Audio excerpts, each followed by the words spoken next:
Okay, so more Pokemon theories. All right. So there was another Pokemon called Jaggu at one point that was originally called Maws, or Jaws rather, is basically the reference. If you don't know, Jaws was one of Steven Spielberg's finest movies.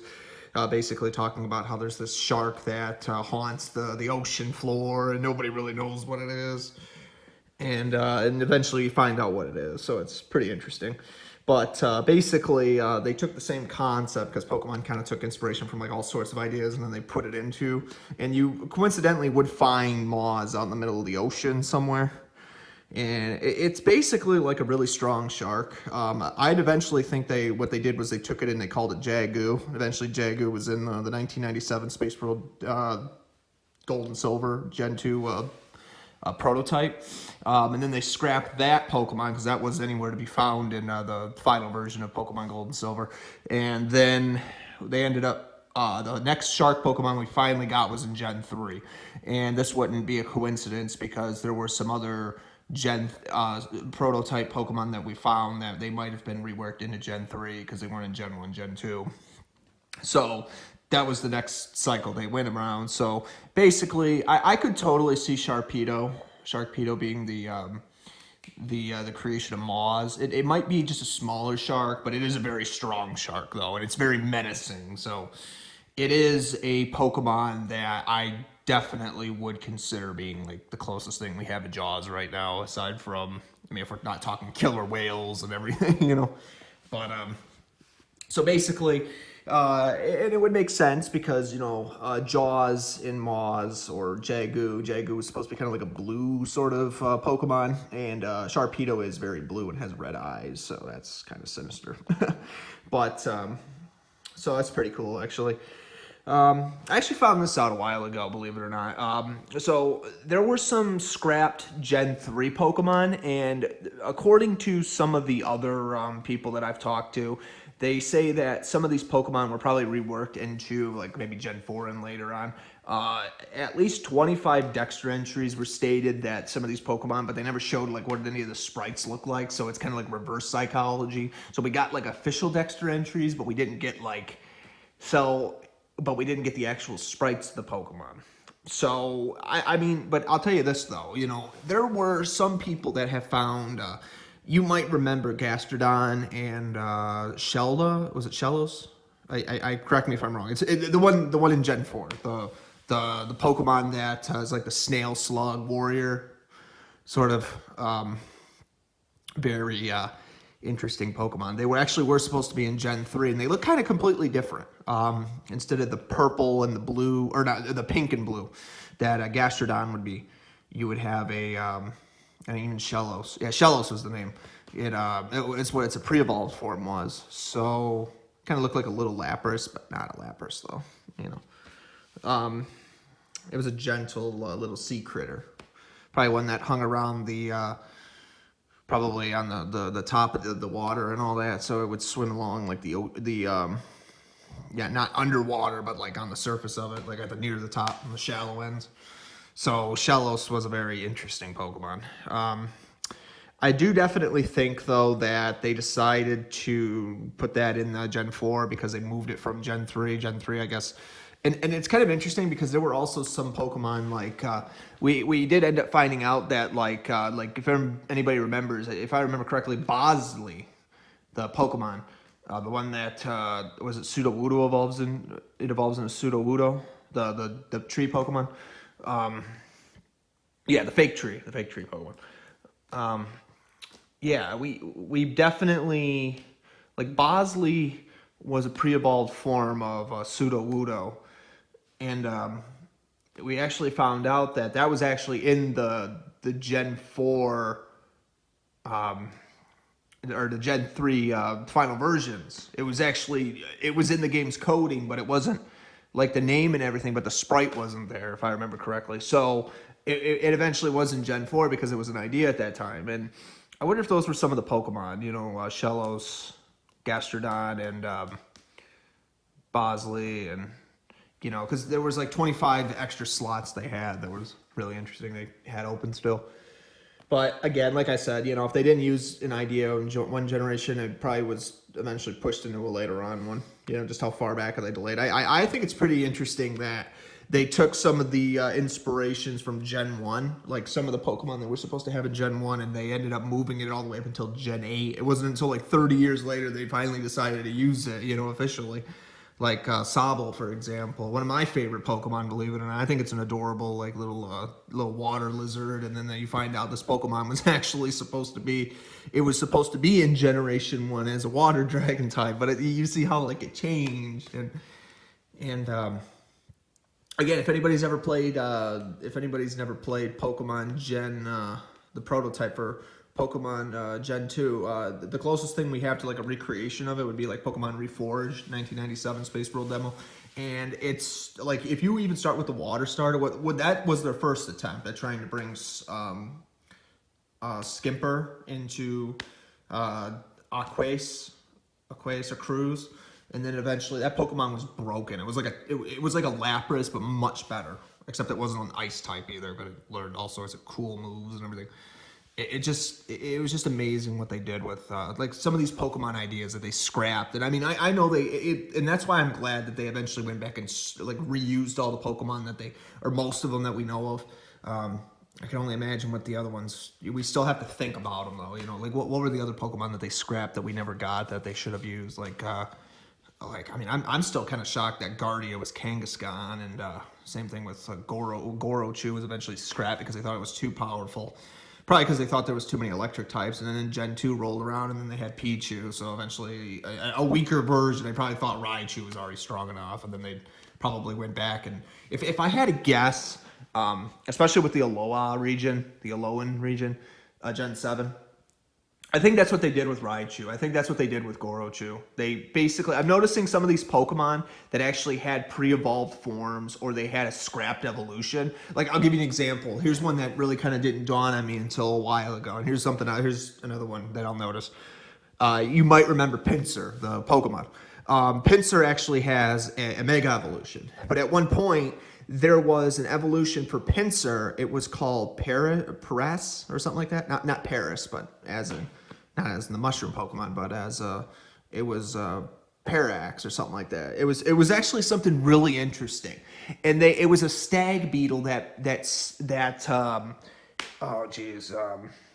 Heracross evolved into, and that's what it ended up being, was Heracross. They took a Pokemon that was scrapped from a prototype, and it looked really cool, had its own like move pool and everything, and they eventually gave it another separate evolution. As a matter of fact, I think it even took Heracross's index number before, and then Heracross got reworked into it. And so Paris was completely different, because Paris is a stag beetle, or not Paris, Pinsir. Pinsir is a kind of like a stag beetle, and then Heracross is like a Hercules beetle with what it's able to do. And so it's really interesting, because I've noticed that the Pokemon that they later give like a Mega Evolution, they probably made up for it at one point because it had a scrapped evolution at one point they never filled in. And I'm noticing this pattern, Kangaskhan included. You know, Kangaskhan was the pre-evolved form of that Pokemon that they scrapped. Or no, it was supposed to evolve into Gardia and then Kangaskhan, but they scrapped it for Kangaskhan. And then so they ended up, probably because that way we could see what Cubone looked like without its skull and all that, even though they're kind of different. But I still think, again, I think Marowak and Cubone and Kangaskhan are all the same in a way.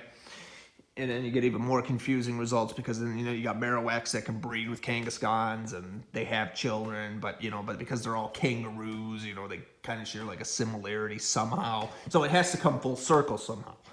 And so it's like the same thing with some of these scrapped evolutions I've noticed. You take a Pokemon like, again, Paris and Pinsir, Heracross and Pinsir are two different beetles, two different evolutionary lines. They could be cousins, but they're two different Pokemon though. One's got the big giant, it reminds me of Gravity Beetle from Mega Man X3, if anybody's ever played that game for the Super Nintendo, or Rockman X3. And it's interesting because they did that, you know? So you have like these Pokemon, like they'd have a scrapped evolution, the Pokemon would be replaced with something else, and then if that Pokemon wasn't replaced with something else years later, they give it like a Mega Evolution or something where it would end up making up for it somehow. Because again, you had like a Kangaskhan, you had a Mega Kangaskhan, and then, you know, it made up for it somehow. So it's really interesting how how that works somehow. I wonder if it's a coincidence. Or like Magneton, for example, they scrapped Magnetite for, we're going to need a bigger magnet, by the way. Before anybody makes another joke about them legs. Yeah, I think we all know what they're implying by that. We're going to need a bigger magnet. Go get them. No, so anyways, it would be like, so basically the way it worked was Magnemite would get stronger with magnetism, and its magnets would start picking up stuff. So eventually it started kind of sinking towards the ground a little bit because it had to get even stronger. So then like it had eventually turned into Magneton because it got more magnets. and then eventually turned into Megazone, however you pronounce it. Anyways. And so yeah, you know, yeah, go back to Jaggu. We'll talk about magnets with thick legs versus a giant shark that nobody even knows exists. Reminds me of this movie I once saw. You know, they had a couple guys out there fishing, and the guy's like, "Hey, I got something," and all of a sudden they just pull him in with the fishing pole, and he's gone. The other guy's standing right next to him, like he doesn't even bat an eye. He's like, he just takes his toolbox, his fishing pole, and he just walks away. Doesn't even want to know what's in that pond. It's just funny. But anyways, but yeah, Jaggu is, it's just goes to show you that, yeah, you know, if there's Pokemon we've never heard of that were eventually confirmed by the game designers at one point, they eventually were either scrapped, delayed, or turned into something else. Scrapped altogether, delayed, but they still reworked it into something else, or the Pokemon made it into the final version because they liked it or they voted on it, and I do ultimately think a lot of these Pokemon did eventually become what they did, but because we're still missing certain Pokemon, we're still trying to figure out like what Pokemon, just to confirm that, yeah, you know, they might not look like they were real Pokemon at one point, but they were in fact eventually reworked into something else, and they did eventually become like the final result that we've come to know. We're just now realizing it because you got to really compare it and contrast to its final version. That's what I like about these videos, because it really does make you wonder, you know, how different Pokemon really was at one point, and thankfully we kind of have figured it out, sort of. Like a lot of the prototype data eventually did become what they wanted it to become, and hence, you know, it really was a lot different than we could ever imagine it to be. So yeah. So anyways, yeah, at the same time though, before we wrap this video up, I want to say that there's a Pokemon game I've been playing. It's called Pokemon Dreams. It's roughly it's like up to version 1.4. If anybody wants a copy of it, send me a message on Discord. I'll make a video game god. And then the 4 digits are 3560 when it asks you for the number pin, and I'll send it to you. It's actually a really good ROM hack. It's probably my favorite one right now. I don't want to spoil it too much, but if you like music like from Golden Sun and stuff like that, and yeah, even Snake themes songs that are, you know, if anybody's ever played Mega Man 3, but it's interesting. So yeah, I'll definitely be making more videos about that. I gotta find all the legendaries. I think there's 844 Pokemon last time I checked, but I found a couple of them, but I still got to find the other ones, and I got to catch them. So I'm still trying to get a good team for them, because you never know with these hacks, like how, you know, how they're going to be. Like either the legendaries are going to be like in the 70s, or they're going to be like maybe on level 30s, 50s. Because again, I didn't make the hack, so it's, you know, it really depends on who made it and what they decide to go with. But you know how legendaries are. There's always a way to get them. I honestly think the easiest way to catch legendaries, if you're given the chance, is to use timer balls, especially if you're trying to catch like shiny legendaries. You know, what you want to do is you want to get like a Bright Powder, a Pokemon, get Mez Spirit or Misdreavus, and evolve it. Don't teach it any attacks. Teach it Pain Split. I think, what was it? Was it Sand Attack or Flash or something like that? You know, something that lowers your opponent's accuracy. Get the Skill Swap ability. And then get Double Team. And basically, like, you know, as long as your Pokemon, as long as it's in like Gen 3, this works with these Gen 3 hacks all the time, aside if you don't want to use Master Balls and you want to catch them with a certain ball, you know, and they'll never kill themselves because they'll never be able to struggle themselves to death. You basically want to give your opponent the, what was it? Want to lower the, and then give that Misdreavus a Bright Powder, so it raises it lowers struggles, accuracy even further, and then you basically are guaranteeing yourself that you'll never lose for the most part. So it's pretty cool, actually. I'm trying to think what else. Skill swap. Yeah, skill swap their abilities, so that way. Yeah, what was the other one? No, yeah. Teach your mischievous. What was it? Not Flash, but get another Pokemon that can lower the evasiveness of the Pokemon by like 6 levels, like Sand Attack, like a Flareon, for example. Good example. And then you can do all sorts of crazy things with it. That way it'll never struggle itself, and if you have to keep healing it, you can use like a move like Healing Pulse and all that or something. It's really cool. Like, as the series went on, it got a little bit easier, but like there's so many ways you could oversimplify this, and you could prevent Pokemon from struggling themselves. And it's really cool, actually, when you really see what you could do with, especially if you're trying to catch like legendaries like that. I think that's really cool. So yeah, that's pretty handy to know. I mean, how many things this series had. Like, I mean, I love it. I grow up with it. And I mean, there's so many video games out there, but what was it about Pokemon that people cared so much about it? And I think I figured it out. And I think this will be the last thing I say is it's the realism behind it. Like Satoshi Tajiri kind of said it himself like a long time ago, but he'll say it again.